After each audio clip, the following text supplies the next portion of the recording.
repente vieram os tiros e aí começou uma correria doida. Correram os policiais, os curiosos, a minha equipe também correu em direção ao ônibus que estava parado aqui. A gente queria mostrar como estavam os reféns dentro do ônibus. Eu tinha a impressão, mas não tinha certeza, de que o sequestro tinha acabado. Também não sabia como ele tinha acabado. E me lembro que no caminho cruzei com um bombeiro que carregava a Geisa no colo. As roupas do bombeiro estavam muito manchadas de sangue. Eu falo até hoje, por quê? Aquele homem botou várias vezes a mão na banda de fora. Por que não atiraram na mão dele então? Por que esperaram chegar ao ponto que chegou? Depois da tragédia, fica a pergunta: a polícia errou? A Polícia Civil abriu um inquérito para investigar. Especialista em segurança viu a Polícia Militar do Rio de Janeiro. O resultado da perícia deve ser divulgado ainda esta semana, durante toda a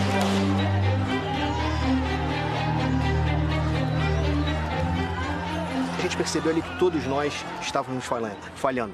Mas especificamente nós no BOPE. Naquele momento a gente percebeu que a gente também não estava com os nossos procedimentos técnicos e táticos em dia.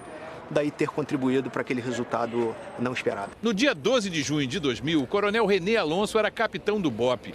O tenente-coronel Carlos Eduardo Sarmento, que hoje comanda o BOPE, também era capitão na época e também estava na rua Jardim Botânico.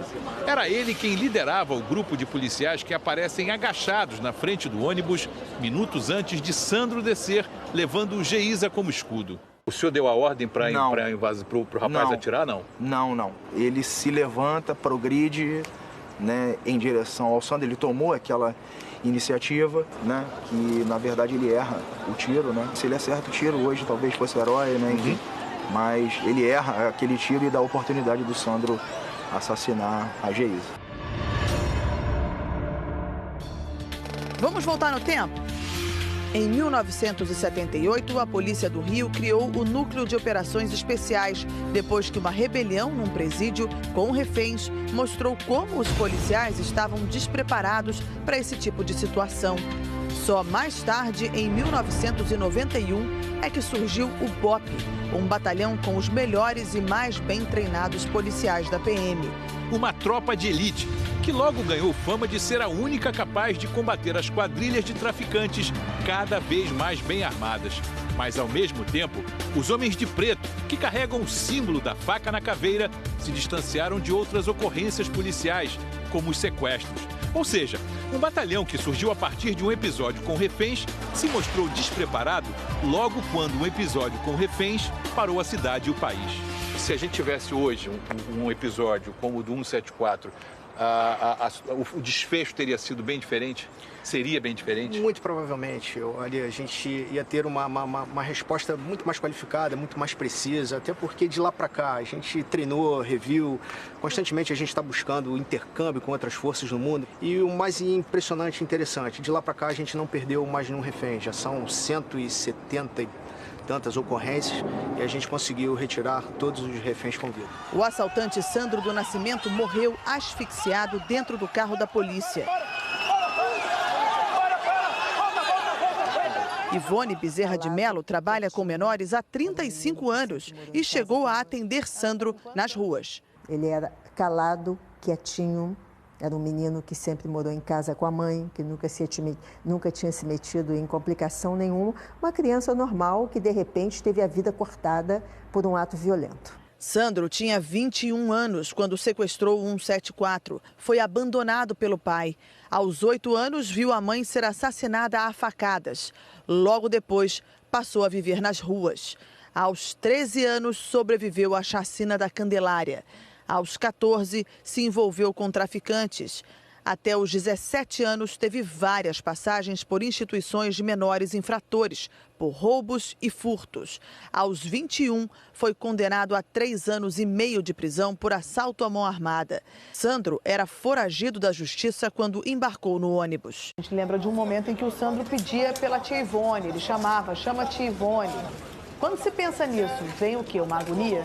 Muita, porque se eu tivesse ido, talvez o desfecho fosse completamente diferente, né? Mas eu estava no outro lado da cidade, eu só soube do acontecido já tarde da noite no jornal, e aí já era tarde demais, não é? E ele chamou, sim, ele chamou por mim porque ele era a única referência que ele teve durante muitos anos. Damiana, que estava no ônibus junto com a amiga Geisa, não consegue esquecer o terror daquele dia. E ali eu comecei a sentir muita dificuldade para respirar. Eu lembro que fosse hoje, que eu olhei para ela e falei assim, Geisa, eu estou me sentindo muito mal, tem algo aqui me prendendo. E ela olhou para mim e falou assim, pelo amor de Deus, mãe, não morre, não morre, não morre. Ela foi liberada pelo sequestrador depois de passar mal. No momento que eu saí, eu já não lembrava mais que eu estava em sequestro.